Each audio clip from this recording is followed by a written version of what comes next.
Welcome back to Green is Good, and we're so excited to have our friend back on the show, Laura Klein. Welcome to Green is Good. Thanks so much.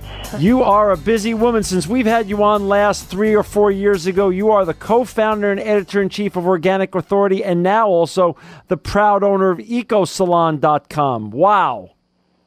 That's right. That's all I could say is wow. Thanks, John.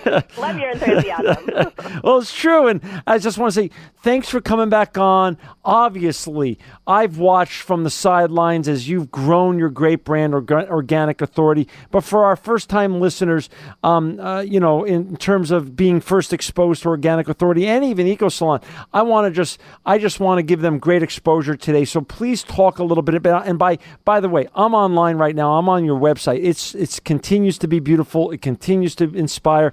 I'm on organicauthority.com, and later we're going to talk about ecosalon.com. Why did you and your husband launch organicauthority.com? Well, I really got inspired. I'd gone to culinary school, and I was not into the green and organic thing at all. And but through school, they had showed us the difference between organic and conventionally raised food. And I had discovered a secret behind the fine chefs of the world, and that they had been serving organic food on their menus for years, but never bragged about that. So that caught my interest. So I asked the question, why is organic food superior in flavor and quality? And I started studying the science behind it.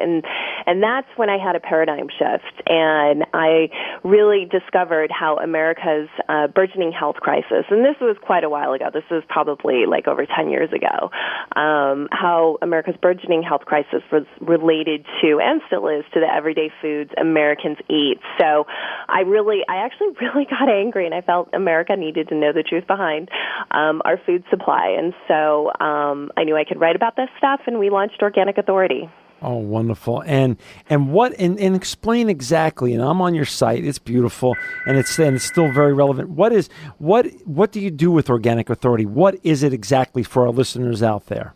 So Organic Authority is an online magazine about delicious food and healthy living.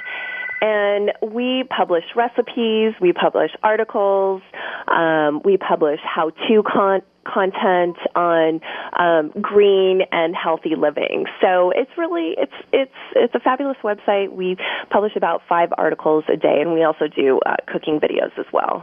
Got it. And then now EcoSalon is part of your family of brands. When did you acquire EcoSalon, and talk a little bit about why?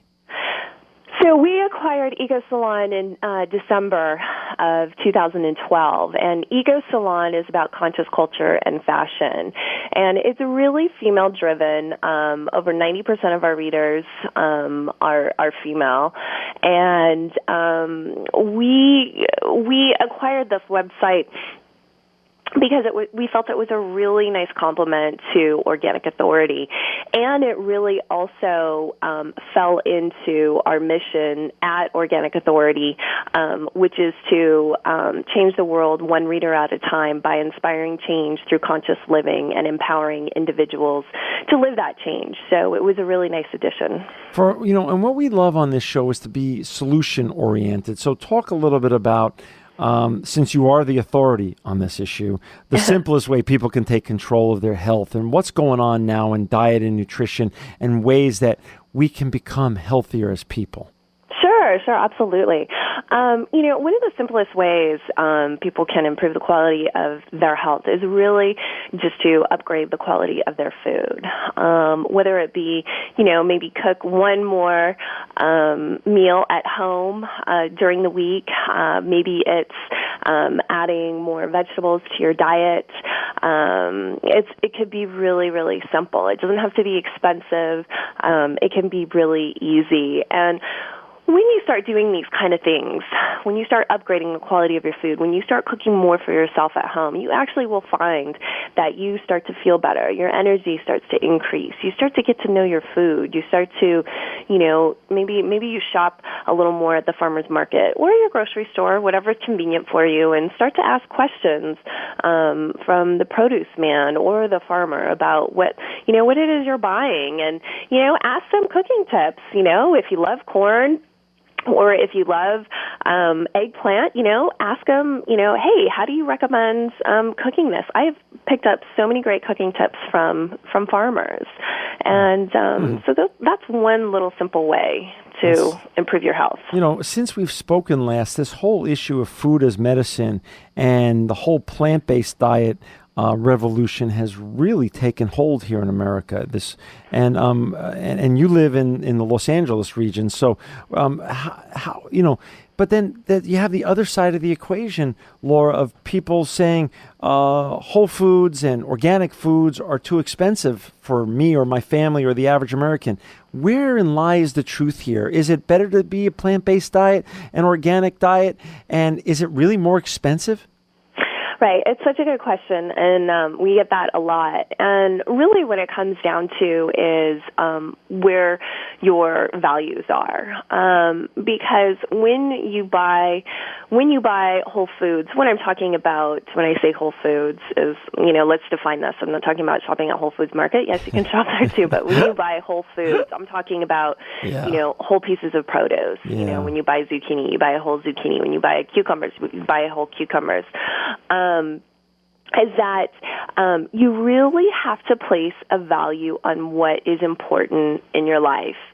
Is it improving my health and cooking for myself and buying more fruits and vegetables and buying healthier food at the market for myself and my family? Or is it more important for me to go through takeout because I just don't have the time? Because really what it comes down to, or are you shopping a lot? I mean, a lot of people come up with these excuses, but you really have to get honest, okay, and really be honest with yourself and look at where you're spending your money because unfortunately, America does not value high-quality food enough, and it has shown up in a really big way with our obesity epidemic.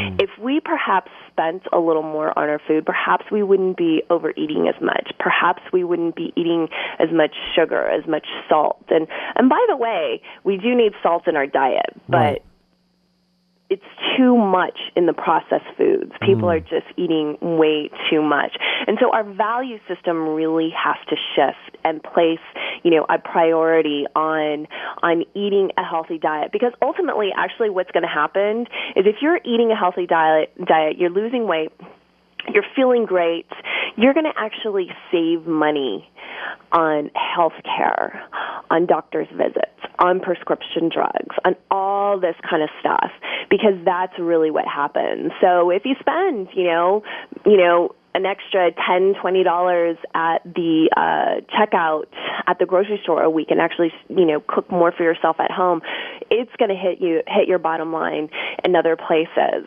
And you have another question in there, John, that I wanted to address. That is one more that is escaping me at the moment. No, it's about is it more expensive to live healthy and eat organic foods than just our regular processed stuff junk that's out there? Okay. Well, that goes back to kind of like what I had just addressed in terms of, is it more expensive to live healthy and all this kind of stuff? No, it really isn't. Because you have to make choices. People kind of cringe at this, but I can shop at Whole Foods and shop at Trader Joe's and have the same bill at the end. I've actually done it many times. Yes, Whole Foods has more expensive items than Trader Joe's, but if you shop smart there, and you shop their sales, you shop their private labels, meaning not the branded stuff, you can walk out of there with the same bill. And another question you had asked about, do we need to go meatless, that type of thing. Yeah. I'm an advocate for you need to eat the diet that's right for you when it comes to meat and vegetables. Right. I really don't believe in a one-size-fits-all type of thing. But what I do believe in, and what I've experienced in my own life is, and by the way, I do eat meat. I call myself a conscious carnivore. Right. And what that means is that I qualify my meat when I buy it. Sure. So you can eat meat, but I think everyone should add more vegetables to their diet, and embrace Meatless Monday. And by the way, if you eat less meat, you're going to save money at the checkout because eating meat is expensive. I mean, eating meat is really, really a luxury. If you go to third world countries, they don't eat as much meat as we do because they just don't have the money. Right. And I think we should really kind of treat it that way. It is really kind of a luxury, and I do think we should care more about how our animals are raised and processed. That's so interesting. Since we've spoken last, with the advent and the introduction of life foods, Chipotle's Sofritas, Veggie Grill, the whole juicing phenomena. Yeah. Are you more hopeful the direction we're heading, or is that outweighed by, again, the rising, as you pointed out earlier in the show, the rising obesity and diabetes rates that still exist in America and doesn't seem to be turning back that tide? Where is the balance here, and which trend gives you hope and despair? Well, I actually am hopeful because with these trends, consumers are asking more questions. They are taking more control of their health. Yeah. They are becoming more of their own advocates. But we still have a long ways to go. I mean, people still really believe that, I can eat anything I want, and if I have a donut in the morning, accompanied by a Diet Coke, that's a great breakfast, and which is really setting yourself up for blood sugar failure and really setting yourself up for diabetes and obesity. But I really, really do have hope because a lot of our readers have actually written into us and said, thank you so much. I use all of your recipes, and without even trying, I lost 30 pounds. I had a mother write in and said, you really inspired me to go organic. I did it for my child, and I didn't even intend it, but, I lost 25 pounds just because I was eating organic, with my child.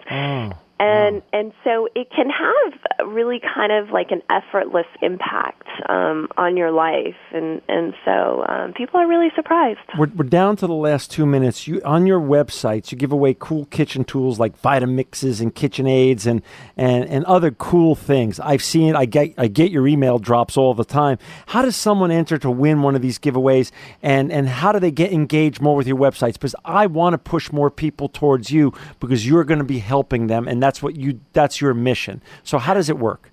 Well, thanks so much, John. If you want to enter, any one of our giveaways, all you have to do is go to organicauthority.com, and in the upper right corner, click on the newsletter icon and sign up for the newsletter. We just gave away a Vitamix. Those things are awesome. Wow. Those are have over a $550 value. On EcoSalon, we do the same thing. We have really cool giveaways. You can go there as well, ecosalon.com, and in the upper right corner, click on the newsletter icon. That is and it's really fun. People love it. That's great. And a minute left. Any shameless plugs? Go right ahead. Oh, well, you can follow us on Facebook.